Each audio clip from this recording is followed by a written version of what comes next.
Hi, I'm Michael Whitehouse, the writer and showrunner for Fear Noir. Before we begin tonight's episode, I want to thank all of you who listened to our first episode, The Girl in Blue. We've been really overwhelmed by your response and feel so grateful that you've taken the time to listen to our little show.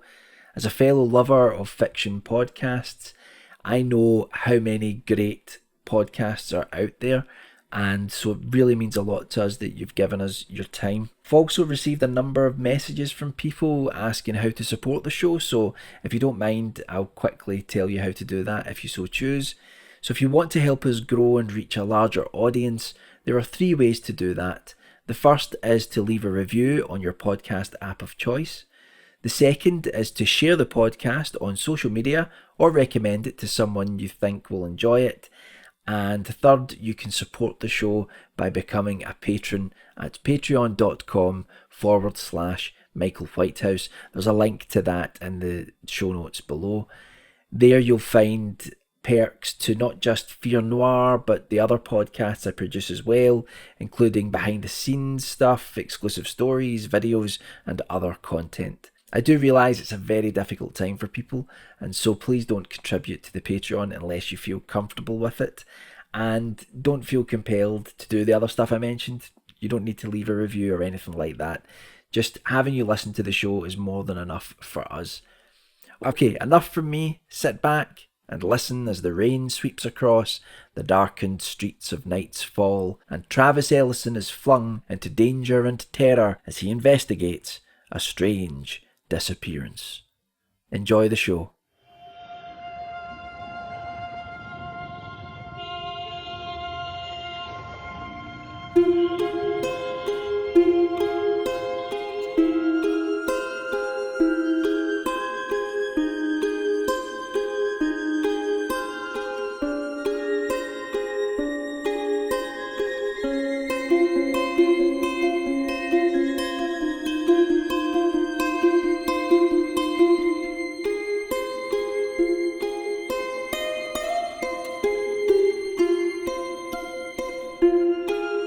As the sun settles down, we are lost with no lights on, to the place where we drown beneath the horizon. Forewarned you are in Fear Noir.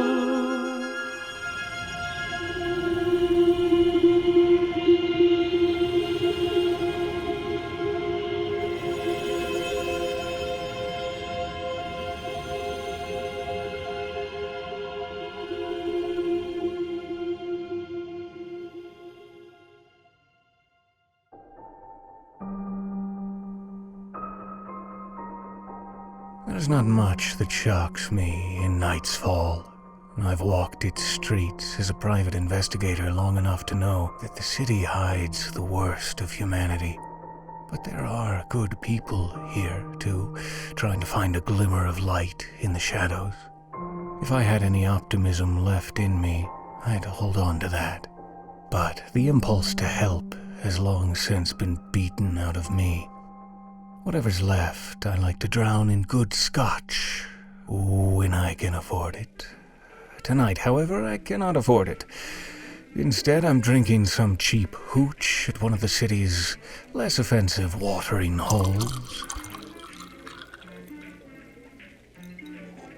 The Maltese Falcon has pretensions of the past. Its current owner, Harry Two Fingers, likes to remind anyone who will listen that the bar has been open since the 1920s. At one time, it was an opulent place filled with the city's rich folk and jazz bands. The best people and the best music, Harry often says. I imagine expensive champagne and excess were on tap back then. Now, as the city rots, the old chandeliers are still hanging from the ceiling, but they no longer gleam. There is a thick lick of dust to them. The tables are covered in rich red cloth, with small white candles resting on top. Harry says it's for ambiance, but I know it's to hide the scratches and stains. This is a gloomy place. It only reminds me of how easy it is to stagnate and then slowly die. At least the music isn't blaring. Nearly 100 years since the bar opened, Harry pumps quiet music through a failing speaker in one of the room's dingy corners, echoing the Maltese Falcon's musical past. And yet, the stage, at the back of the room, hidden from view by a stained red velvet curtain, lies empty. I sit at the bar and order another horrid belt of what Harry likes to call his house whiskey. I'm pretty sure that means the cheapest, nastiest spirits he can find, illegally mixed together to create something, not far removed from paint thinner. It'll do for now. Tonight, Harry is tending the bar himself. He's cursing Tanya, who normally works the afternoons here. She hasn't turned up for work today. He says he's going to fire her, but the few regular barflies within earshot know that won't happen. Harry and Tanya, you see, are having an affair, and the second he threatens to cut ties, she'll shop him to his wife. We've all heard the same speech about her time and time again, and yet, like the rest of us, she is trapped in this seedy part of the world until her life fizzles out. Harry's complicated love life is his own, though, so I don't comment. I'm not in the mood for conversation, in any case, not today. I drink my house whiskey and turn my thoughts to how I'm going to pay for the office this month. I'm still living there, but I haven't had a client in weeks. Not since that business up at Craven's Cemetery. No word on Melody Hales. I think she's disappeared into a fog of red tape and sedation. I do think about her a lot, for some reason. And that thing in the tomb. World must be going crazy, huh? When my brain is suitably sickened with the possibility that I'll have nowhere to live soon if I can't come up with some cash, I hear Harry talking to a new arrival at the bar. She introduces herself to him as Debbie Rodriguez. She is wearing a red raincoat down to her knees with lipstick to match. Despite this, she doesn't look like she's here for a good time. She's too well dressed for this sort of place. Most of the barflies are now staring at her like they haven't eaten in a year, and she's a juicy steak. God, I hate people. I can see she's uncomfortable at the attention, so I stand up and offer her my stool. It seems that, to her, this is just more unwanted attention. She politely declines. I guess it's not so much that chivalry is dead, it's just that it's no longer needed, and that's fine with me. I think everyone should be damned to the same degree. My ears prick up when I hear Debbie mention old Tommy Hannigan to a few of the regulars. Apparently he's disappeared. Tommy is an old fella with a limp who drinks at the bar with me sometimes. I enjoy his war stories, and he's always willing to buy me a drink if I'll listen, which makes him a stand-up guy in my world. I hear Harry mention my name, telling Debbie that I'm a private investigator and a friend of old Tommy's. Turns out Debbie is Tommy's granddaughter and is worried sick about him. Now, part of me wants to disappear into a corner. I'm only interested in work if it pays. But before I can make my exit, Harry ushers Debbie over to me. Looking around, there's no way to escape. I reluctantly listen to her story, looking forward to the end of it so I can crawl back up inside a bottle. She tells me from those innocent ruby lips that Tommy has been missing for 3 days. And with him being Debbie's only family, she's deeply concerned about what's happened to him. She's been going to his various hangouts to see if anyone has heard from him, but it's as though he's vanished without a trace. Him being a big drinker, the cops aren't showing much interest. They tell Debbie they'll look into it, but that he'll probably turn up alive and well one day, stinking of booze and having little memory of where he's been. I would tell Debbie the same, but she's clearly distraught. And besides, although Tommy drinks heavily, he always makes it home, one way or another. And he's not a mean drunk, either. One who might get into a fight and end up with a knife in his back down an alley. Not like some of the folk around here. Debbie begins to sob and tells me she feels no one cares. I can see Harry giving me a look from behind the bar. It's like he's expecting me to come to her aid. I've already offered her my stool, but I don't have enough goodwill left in me to chase someone down for free right now, even if it's someone I like. Maybe I would have helped when I was more hopeful, when I was younger. Like a light bulb dimly flickering on, I realize that I've just assumed she has no money. Now, this could be an opportunity to raise some much-needed cash. I ask Debbie how much she has. She seems a little shocked by my forthrightness, but then, if you don't ask, you don't get, and I need to get. She says she's squirreled away a few $100 from her job waiting tables at the Neon Diner. She's never mentioned it to old Tommy in case he tries to get his hands on it and drink it away. It's lower than my usual fee, but beggars can't be choosers. There's nothing else on the horizon, so I tell her I'll take the case for however much she's put away. Harry looks at me as though I'm extorting the girl. I tell him a fella's gotta eat. Debbie agrees to my terms, so I knock back one more slug of Harry's house whiskey, take out my notebook from the inside pocket of my coat, and get to work. After a few minutes of getting all the salient details from Debbie and the spare keys to old Tommy's apartment, I tell her to go home. I'll call if I find anything, but in Night's Fall, I remind her that there are no guarantees for how this will end, except that I get paid. I leave the girl and the bar behind. Now I'm out on the streets, and it's time to track her grandfather down.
It's late in the day, and the sun is setting, but I've got nothing better to do, so I decide to follow in old Tommy's last known footsteps.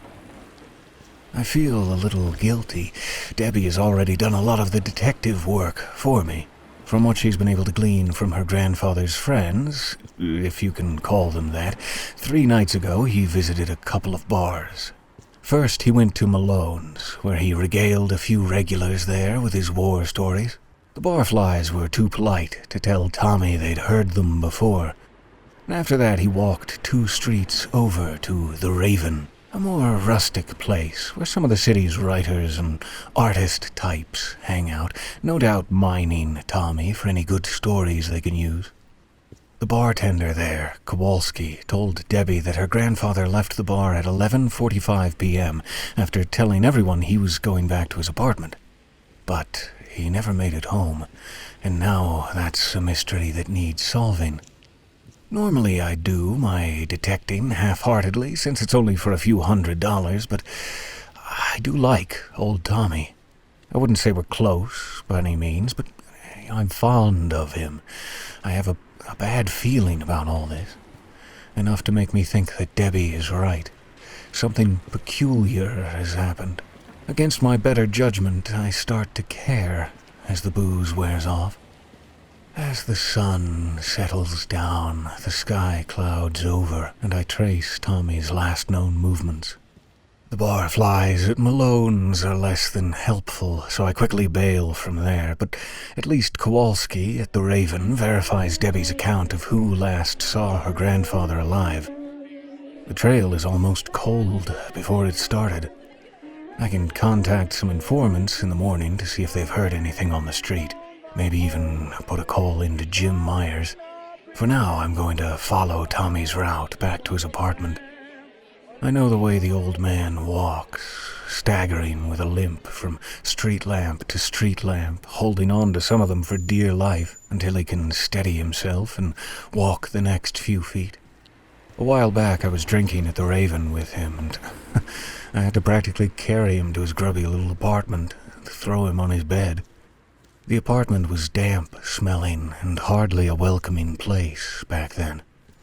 It made me sad to think that a war vet lives like that. I don't do well with authority, a police, army, or otherwise, but I can respect anyone who puts their life on the line for what they believe, even if I don't always agree with the reason. It's dark now. The streets are emptying, and the thick skies above begin to dump their usual downpour on this festering city. A few people who are still out head for homes, bars, and other obscure indoor places. I, on the other hand, pull the collar of my coat up for what little protection it gives me, and then keep walking the route, cursing Tommy as the cold rain makes its way down the back of my neck. As I walk, even the roads seem emptier, except for the occasional car passing by, wipers moving in a fit, frantic against the night. Now the rain is so heavy, I'm starting to wonder if I should head home myself, start fresh tomorrow. But my mind pictures Tommy out there somewhere, wandering around, confused in this bad weather. Call me a sucker, but I guess there's some good left in me. I'll push on. The torrential sound around me blocks any other noises from my ears.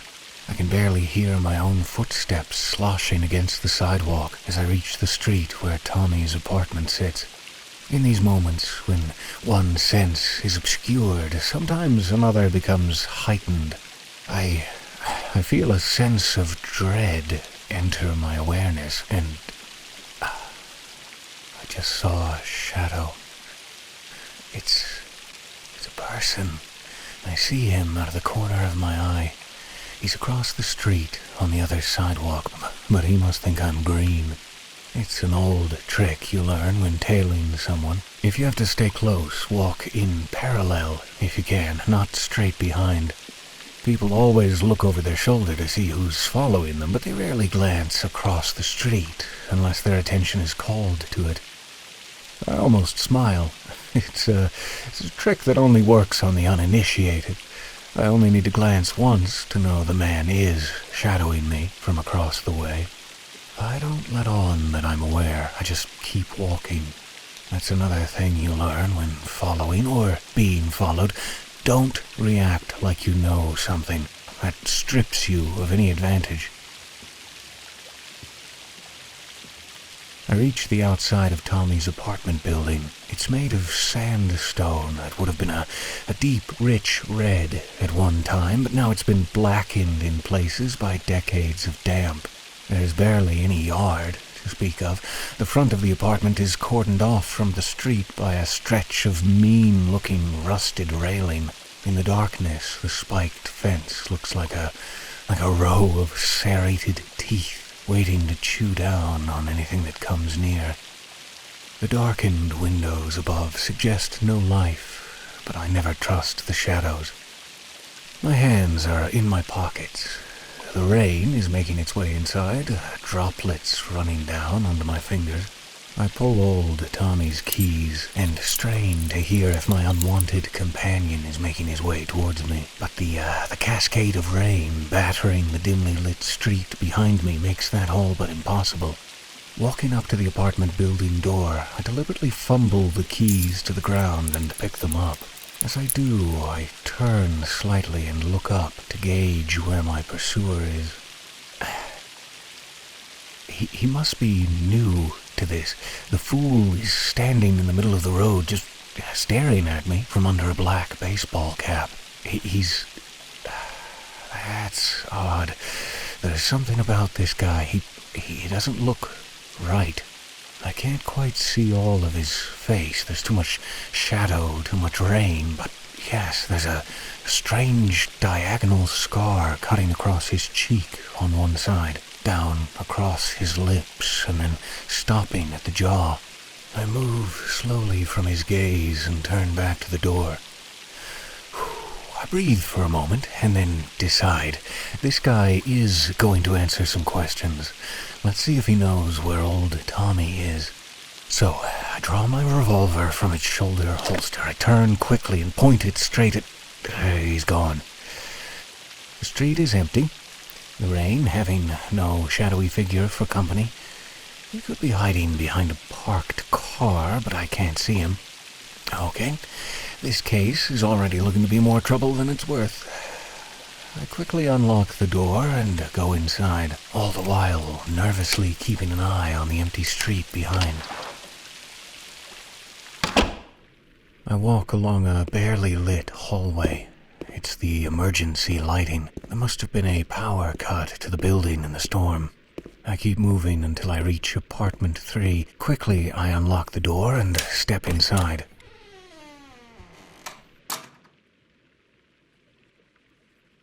Old Tommy's apartment is bathed in darkness, and, lights don't work. All I have on me is a cheap pocket flashlight attached to my keys for the office. It barely lights a foot ahead of me, but it'll have to do. It's my fault for not going back to the office for my things. I hate wandering in the dark, but it seems like that's my curse these days. The apartment feels stale. I can smell the damp, and you can hear water dripping from somewhere. The rain has a way of getting in, no matter how hard you fight it. There are a few pieces of unopened mail lying on the floor. I look at them in the gloom. Nothing but bills. One of them is a final notice. It appears Tommy has some money problems. I wonder if it's his drinking or something else. Whenever someone disappears and they have financial worries, it doesn't take a genius to make the connection. The apartment isn't big, but it is filled with relics from Tommy's life that can be just as imposing as the vastness of an empty mansion. The walls of the hall are adorned with photographs from the war and some of his wife, Bella, who passed away a few years ago. I see a few recent reunions between Tommy and those of his war buddies who are still alive. I move into the living room, the dim beam of my flashlight barely touching what's inside. The room is a relatively tidy affair, though sparse. An old armchair, with its spongy innards bursting through a tear in one side, sits opposite a dusty TV set. I can imagine Tommy sitting there after a night of drinking at the Raven, falling asleep with a bottle of wine in his hand, watching old reruns of his favorite shows.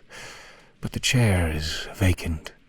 The emptiness of the apartment leaves me feeling unnerved. I can't quite put my finger on it, but sometimes I get a hunch. It's not always right, but I know I should at least listen to it.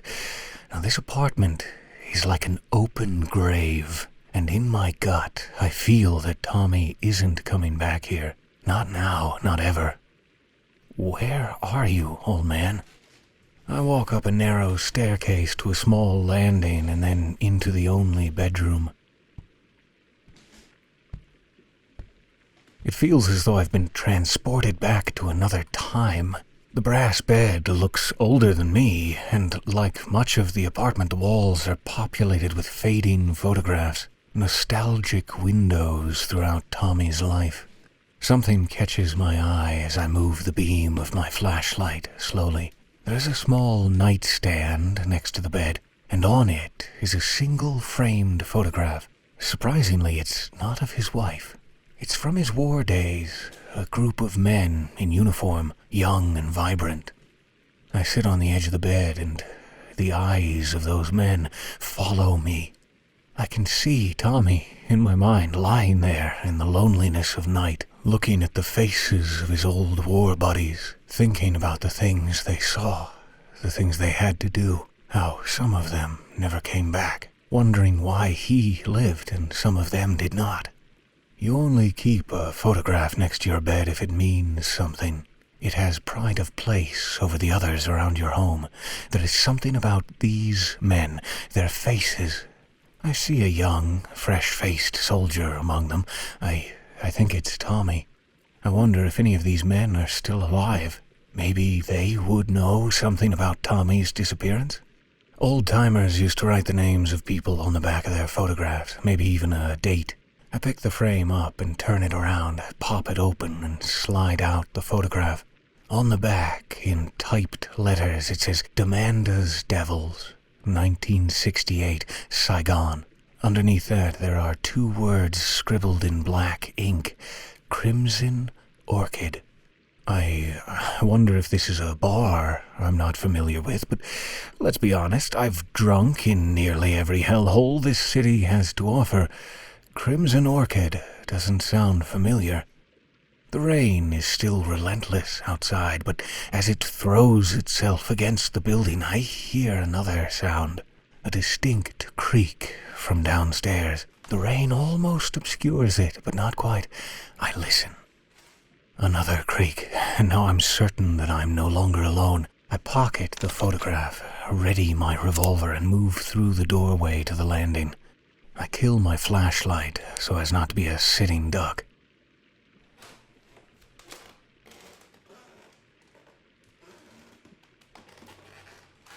It's difficult to know what's a shadow and what might be a person in hiding.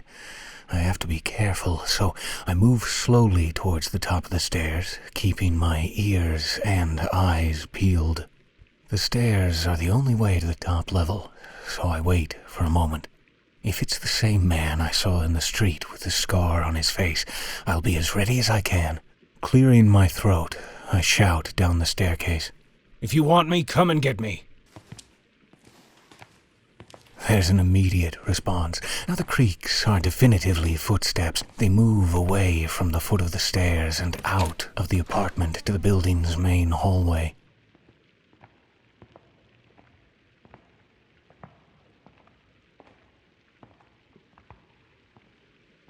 I hear the rain increase in volume as the door to the outside is opened and then slammed shut. At first, I think it's a ruse to get me to come downstairs, but the rain has momentarily lessened. I strain, and I barely hear the footsteps walking away towards the street outside, splashing on the cold steps and concrete into nothingness. Oh, I sigh in relief. Whoever that was downstairs, they're not in the mood for confrontation in the dark, either. I'm glad they're gone, but I can't ignore the fact that I've been followed. Tommy's disappearance clearly matters to someone else, or more likely, they don't want me uncovering something they haven't. That means there's something important here left to find.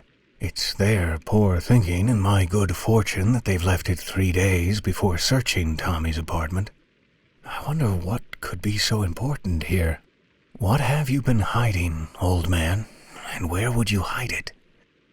Then it comes to me. From the top of the stairs, I can see the photographs in the hall below.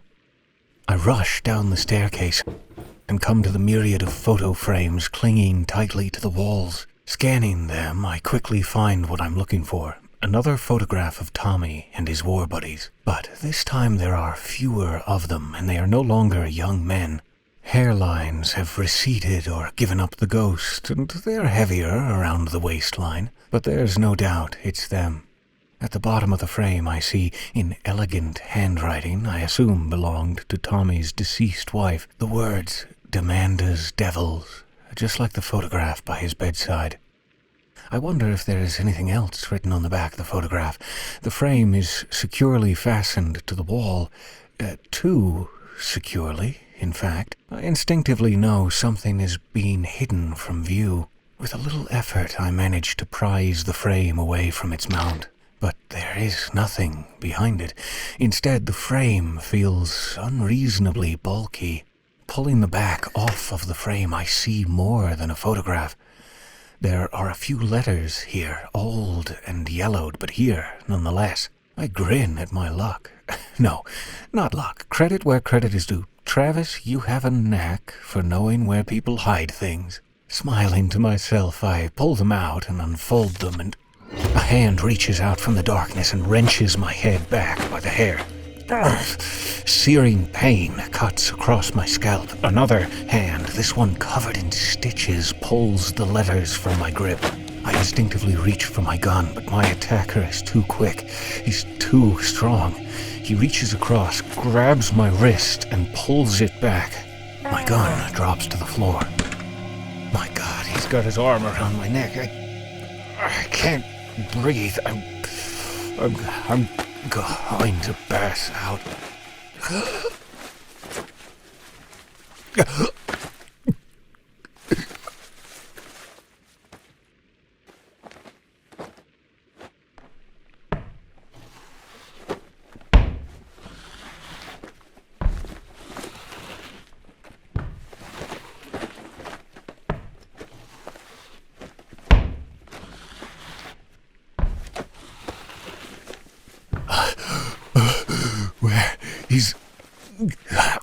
He's dragged me upstairs. I try to pull his arm away from me, but it's coiled around my neck like a vice. He slams my body against the floor, knocking the wind out of me. I can hardly breathe. Looking up, I see the figure in the dark, the outline of that same black baseball cap. It's the man who was following me. A shard of dim light from outside briefly illuminates part of his face. The scar is more apparent now. It looks like a hideous wound, badly stitched, cutting across his features diagonally from his right eye down to the left corner of his mouth. And it isn't the only scar. His face is covered in them. Turning onto my stomach, I push myself up onto my hands and knees. Then I feel something crash across my back. My face smashes against the floor. I can taste blood. He's got me by the throat again. Christ! He's lifting me up off the ground with one hand. Looking down at his torn-up face, I see a sewn-together grin and teeth black with congealed blood. He thrusts forward and throws me through a window. I flail instinctively in the cold night air and latch onto a ledge with my hands, stopping me from falling to my death. I don't know if I can hold on. The rain is unforgiving and I can barely see as it lashes down over my eyes. But looking up, the man with the torn face is now leaning over me. He pulls at my left hand. I feel something snap and let out a loud cry of pain. Something has broken. I can't hold on with it anymore. I hold on to the ledge with my right hand for dear life. Looking down, I see the black, rusted railing. Its speared, dagger-like points 20 feet beneath me. I imagine falling, my body impaled and bleeding out. The grinning man above turns his attention to my remaining hand, my fingers sheet white gripping to the stone ledge. But this is his mistake. Wait! I scream through the rain. What do you want? You want money? I've got it. You want me to leave old Tommy alone? Fine. The man grins menacingly at me, seemingly enjoying my begging. He enjoys it long enough for me to unhook the belt around my waist with my broken hand and pull it out. I nearly pass out from the pain. I have to stay awake. I'll do anything. Just pull me up, I continue. But I know the man has no intention of letting me live. He shakes one of his fingers covered in stitches at me. The pain. It's agonizing in my broken hand, but while the horrid figure above listens and delights in my pleas, I manage with great difficulty to hook my belt through its buckle into a loop. "Please," I yell, "please, for the love of God, let me go, let me go." He shakes his head once more and then leans down to pull my hand from the ledge. His hands are even colder than the rain, and he pulls at my grip. But as he does, I reach up with my hooked belt and lasso it around his neck, pulling it tightly and grabbing onto it with both hands as best I can. "If I go, you go," I shout. Planting my feet on the wall of the building, I push off with all the strength that's left in me. The belt tightens around my attacker's neck, pulling him over the edge. Then we fall.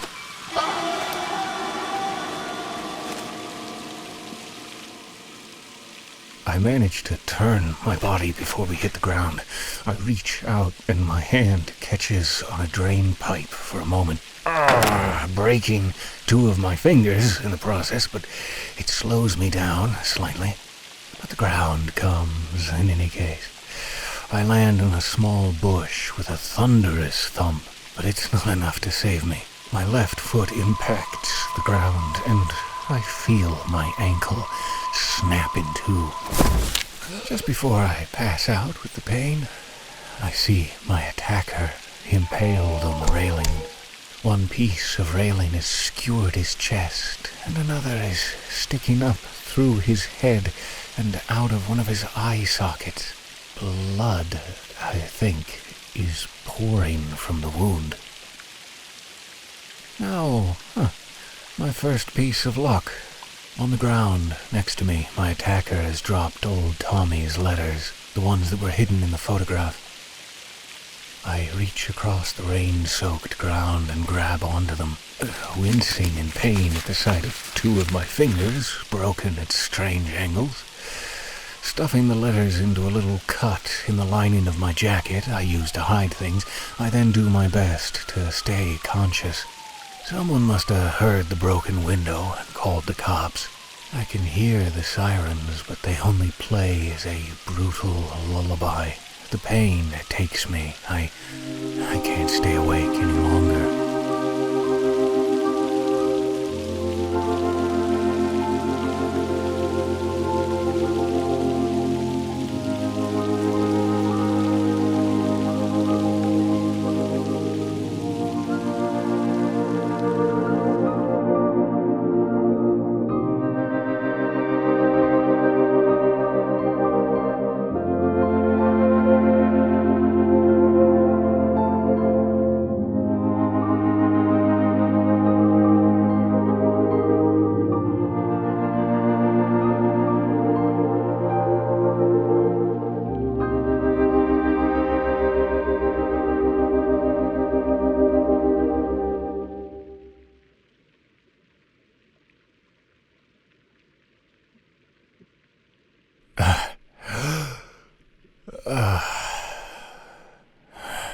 I wake to a doctor with a bad comb-over, hovering an inch from my face and asking me if I can hear him. I say I can. I also say I can smell what he had to eat for lunch. He doesn't take that well. He frowns and then turns to 2 men in the corner of the room, letting them know I'm fine for questioning. "Hey, Travis," one of them says. I instantly recognize him as Detective Myers, an old friend, well, of sorts. "Hi, Jim," I say. "I'm not dead, then? Huh. Pity." Myers sighs and pulls up a chair next to me. "You've been out cold for nearly 2 days, Travis. Turns out you were bleeding inside from the fall. They had to operate. Your ankle is going to take 6 weeks to heal, your wrist, too. And they say you might never be the same." "Huh. I never am. Did you get him? The guy with the torn-up face on the railing?" "Yeah." Detective Myers' face grows concerned. "Why do I not like the sound of that?" I say. "Well, because," the detective replies. "The guy was supposedly dead on arrival, but then, well, On the way to the morgue, he got up and smashed a hole in the side of the ambulance, and then he was gone. We're trying to track him down now. To be honest, we're not sure how any of that is even possible. The impossible is becoming more and more common around here, I say, thinking back to the Melody Hales case. Jim, you ever hear of something called the Crimson Orchid? Getting into horticulture in your old age, Travis? He says, laughing. Never mind. I decide to keep that conversation to myself for now. So what the hell were you doing in Tommy Hannigan's apartment? The detective asks. His granddaughter, Debbie Rodriguez, she was worried about him. Said he disappeared 3 days ago, but no one would take her seriously. So I took her seriously and I went snooping. The detective looks at me with one eyebrow raised. And did you find anything? No. Nothing, I say, hoping that the letters are still in the lining of my coat. I need to read them before the cops or anyone else gets their hands on them. They sure seemed important enough to kill for, and I want to know why. I answer a few more of the detective's questions and then say I need some rest. When they leave, I manage to reach over and grab my coat. Yes, the letters are still here. Maybe they'll shed a little light on things. I want some answers. I want to know what the hell has happened to old Tommy, but for now I do have to rest. Feel like I've been hit by a car. I just hope that the man with the torn face doesn't feel like paying me a visit while I sleep. I'm a sitting duck in here. As I drift off, I hear the rain against my hospital room window. But it doesn't soothe me. This isn't finished, not by a long shot.